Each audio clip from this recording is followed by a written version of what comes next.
हे द्वीप दीप के राजाओ, हम किसे कहें बलशाली हैं। अब हमको विश्वास हुआ पृथ्वी वीरों से खाली है।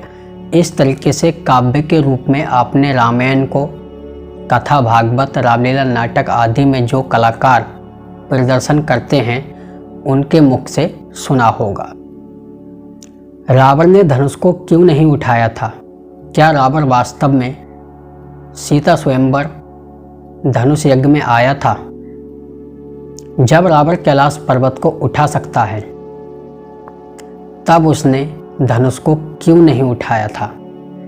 आज बात करेंगे इसी विषय पर। मैं हूं राकेश कुमार चंद्रवंशी, वैश्य वर्ण भुर्जी समाज से, और आप देख रहे हैं आपका अपना चैनल चंद्रा जी। तो आइए शुरुआत करते हैं। जैसा कि आपको पता है कि कथा, भागवत और रामलीला, नाटक आदि में जो दिखाया जाता है कि रावण सिया स्वयंवर में आया था और उसने धनुष उठाने की कोशिश की थी। और आपने देखा होगा सन 2006 या 2007 में एक नाटक आता था दूरदर्शन पर, और उस नाटक का नाम था विष्णु पुराण, जिसमें कि आपने देखा कि रावण सिया स्वयंवर में आया और उसने धनुष उठाया।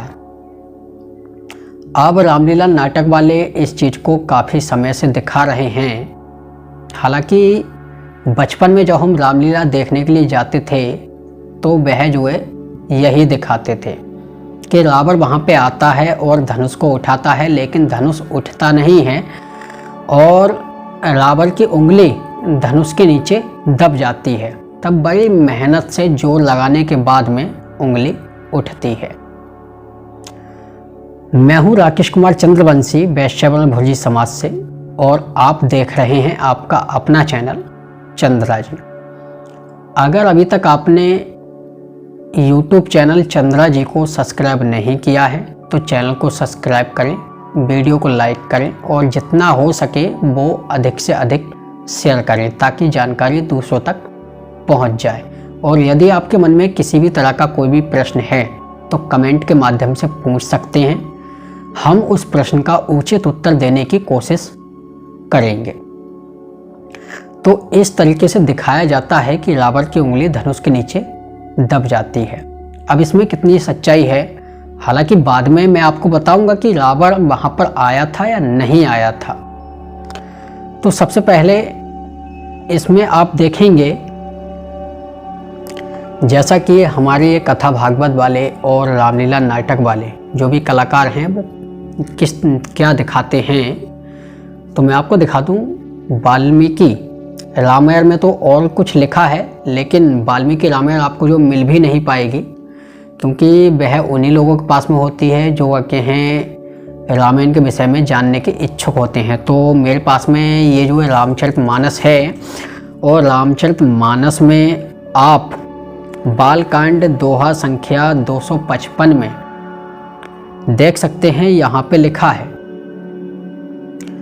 यहाँ पे स्पष्ट लिखा है कि रावण बाण छुआ नहीं चापा, हारे सकल भूप करि दापा, सो धनुराज क्वार कर देही, बाल मराल की मंदर लेही। इसका अर्थ है रावण और बाणासुर ने जिस धनुष को छुआ तक नहीं और सब राजा घमंड करके हार गए, वही धनुष इस सुकुमार राम के हाथ में दे रहे हैं। हंस के बच्चे भी कहीं मंदराचल पहाड़ उठा सकते हैं, ऐसा यहाँ पे लिखा हुआ है। अर्थात कि रावण और बाणासुर ने धनुष को हाथ तक नहीं लगाया, ऐसा इसमें लिखा है। अब सोचने वाली बात है, जब रावण और बाणासुर ने जब धनुष को हाथ ही नहीं लगाया तब रावण की उंगली किस तरीके से दब गई?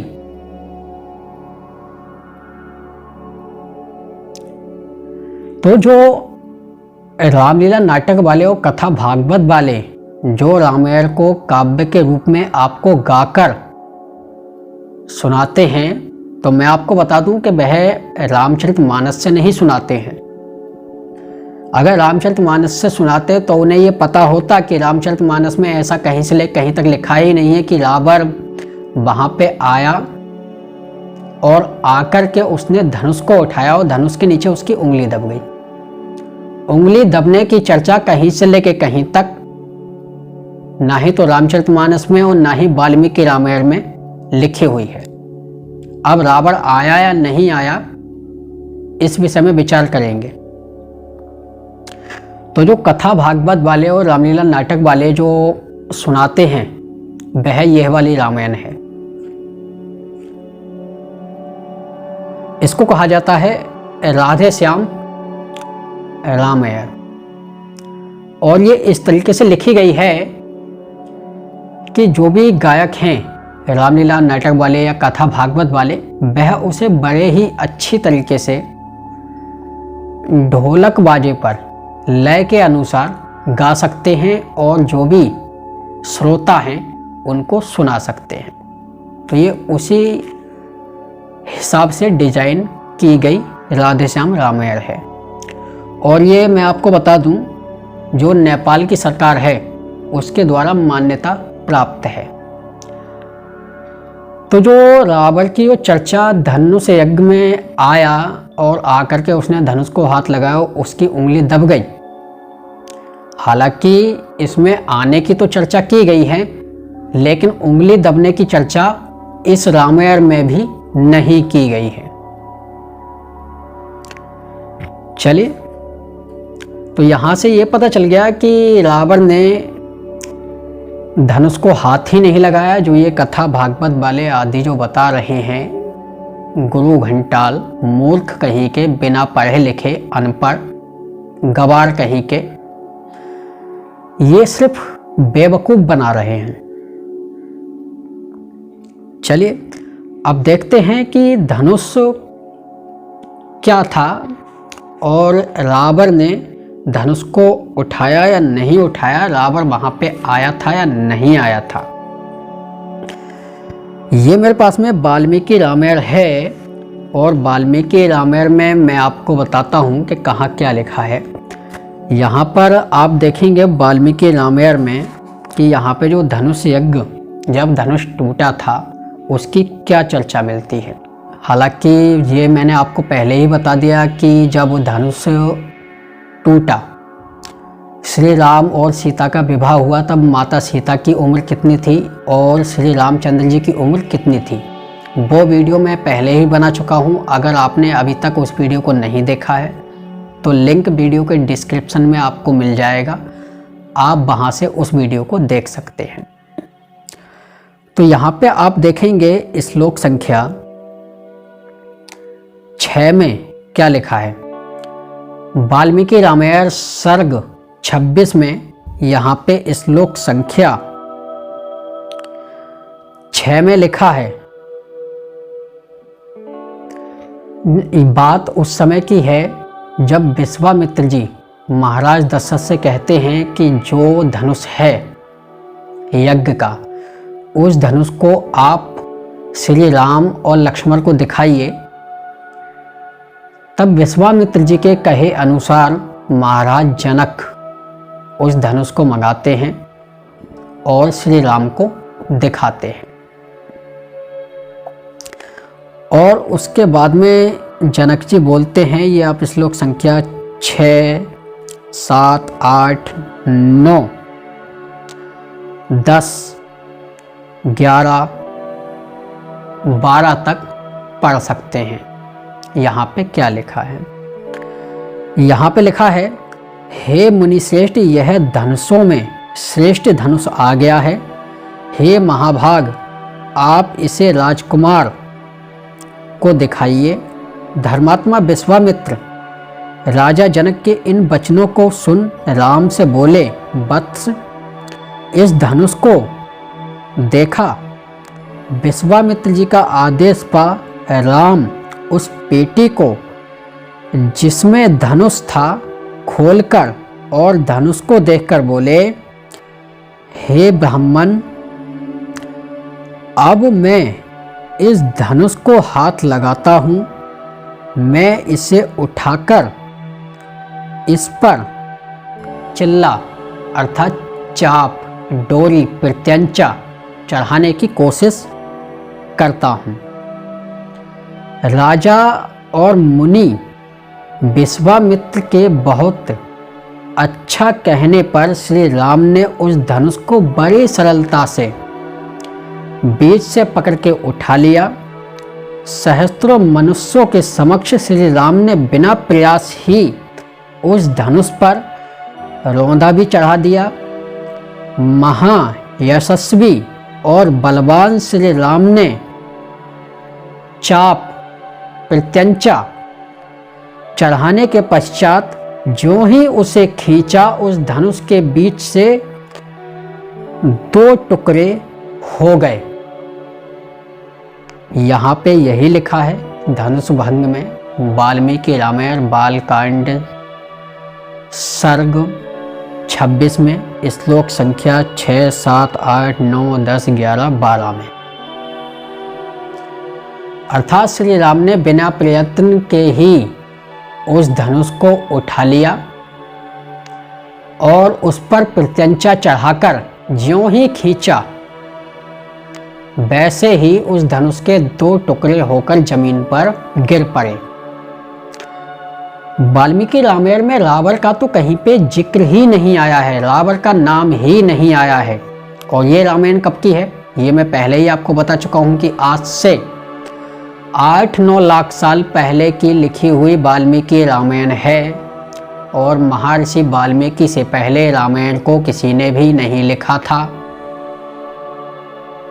जब इतनी प्राचीन रामायण में रावण का कहीं से लेकर कहीं तक कोई जिक्र या चर्चा नहीं है, अब सोचने वाली बात है कि आज से 400-500 वर्ष पूर्व लिखी गई रामचरितमानस में रावण कहाँ से आ गया।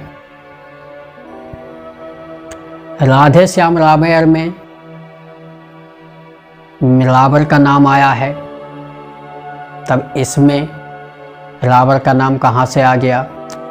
अब रही बात कि रावण धनुष यज्ञ में आया था और आकर के उसने धनुष को हाथ लगाया, लेकिन धनुष नहीं उठ पाया और उसकी उंगली धनुष के नीचे दब गई। तो ये जो बातें हैं, यह अंधविश्वासपूर्ण बातें हैं, क्योंकि कहीं से लेकर कहीं तक ऐसा लिखा ही नहीं गया। और उंगली दबने की तो बात वाल्मीकि रामायण में तो क्या, ना ही तो रामचरितमानस में ऐसा लिखा और ना ही यह जो नाटक वाले रामायण है, जिसको कि काव्य की तरह पढ़ा जाता है, गाकर जो सुनाया जाता है, उसमें भी उंगली दबने की बात तो कहीं से लेकर कहीं तक है ही नहीं। फिर वाल्मीकि रामायण में तो होना असंभव है। वाल्मीकि रामायण में तो रावण की भी चर्चा नहीं की गई है कि रावण आया था या नहीं आया था, यहाँ पे तो स्पष्ट लिखा है। अब एक और चीज़ है जिसको कि नाटक वाले बहुत ही अच्छी तरीके से रोमांचकारी अंदाज में दिखाते हैं। यहाँ पे जो धनुष यज्ञ की जो चर्चा है वाल्मीकि रामायण में इतनी ही मिलती है कि महायशस्वी एवं बलवान श्री राम ने प्रत्यंचा चढ़ाने के पश्चात जो ही उसे बीच से खींचा, उस धनुष के बीच से टुकड़े 2 हो गए और जमीन पे गिर गया। ऐसा ही यहाँ पे लिखा है। और ये जो सारा वृत्तांत मैंने आपको सुनाया, वाल्मीकि रामायण बालकांड सर्ग 26 श्लोक संख्या 6, 7, 8, 9, 10, 11, 12 तक वही इसमें आया है। और एक चीज, अब वाल्मीकि रामायण में तो इतना आया है, अब रामचरितमानस में कितना आया है वह एक सोचने वाली बात है। रामचरितमानस में एक चीज और लिखी गई है, हालांकि श्री राम ने उसे बिना जोर दिए ही बड़े ही आसानी से धनुष को उठा लिया। अब रामचरितमानस में क्या लिखा है उठाने के विषय में, यहाँ पर लिखा है, आप यहाँ पे देखेंगे रामचरितमानस बालकांड दोहा संख्या 250 में यहाँ पे लिखा है, भूप सहस 10 एक ही बारा लगे उठावन, टरई न टारा डगई न शंभु सरासनु कैसे, कामी बचन सती मनु जैसे। अर्थात तब 10,000 राजा एक ही बार में धनुष को उठाने लगे, तो भी वह उनके टाले नहीं टलता। शिवजी का धनुष कैसे नहीं डिगता था, जैसे कामी पुरुष के वचनों से सती का मन कभी चल्यमान नहीं होता है। अर्थात के 10,000 लोगों ने एक बार में धनुष को उठाया, लेकिन धनुष नहीं उठा। जो कि यह पूरी बात जो है गप्प है, जिसको कि हम जो है जैसे कि फूंक मारकर पहाड़ को उड़ा देना के समान है। जैसे कि बांझ के बच्चे हो गए, ये उसी के समान है। वो कैसे? वो इस तरीके से, धनुष कितना बड़ा था, जो कि श्री राम ने बिना ही प्रयत्न के एक ही हाथ से धनुष को उठा लिया और बड़े ही आराम से उस पर प्रत्यंचा चढ़ा दी।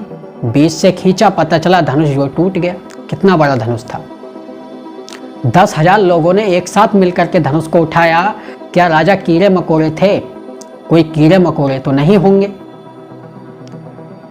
और फिर 10,000 लोग कुछ होते हैं, कहां से लेके कहां तक बैठा जाएगा। तो ये जो बातें हैं कि अंधेरी रात में दिया तेरे हाथ में, ये सब जो अंधविश्वास पाखंडितापूर्ण बातें हैं। और मुझे नहीं लगता कि जो है इतना बड़ा धनुष था, जो कि 10,000 व्यक्तियों से धनुष जो नहीं उठता। 10,000 व्यक्ति कुछ होते हैं। अरे भाई, अगर 100 ग्राम भी वजन उठाते तब भी टनों से वजन को उठा देते। वो तो एक जो है धनुष था। खैर चलिए छोड़िए। तो अब सच्चाई आपके समक्ष पहुंच चुकी है कि रावण ने धनुष को उठाया या नहीं उठाया। रामचरितमानस के अनुसार रावण जो है सिया स्वयंवर में आया था और उसने धनुष को हाथ तक नहीं लगाया। नाटक मंडली कथा भागवत वाले बताते हैं उंगली दब गई थी। जब हाथ ही नहीं लगाया तो उंगली क्यों कर दब गई, कैसे दबी। और जबकि जो अपनी प्राचीन रामायण है, वाल्मीकि रामायण, इसमें सिर्फ जो वर्णन मिलता है वह सिर्फ इतना ही मिलता है कि विश्वामित्र जी ने कहा कि आप वह धनुष, दिव्य धनुष राम लक्ष्मण को दिखाइए। और वहाँ पर उन्होंने राम और लक्ष्मण को धनुष दिखाया और गुरु विश्वामित्र की आज्ञा से श्री राम ने धनुष को हाथ लगाया और उसे बड़े ही आराम से उठाया और उस पर प्रत्यंचा चढ़ाई। और प्रत्यंचा चढ़ाने के बाद जो ही उसे बीच से खींचा तब उसके 2 टुकड़े हो गए। इतना ही वृत्तांत यहाँ पे जो मिलता है।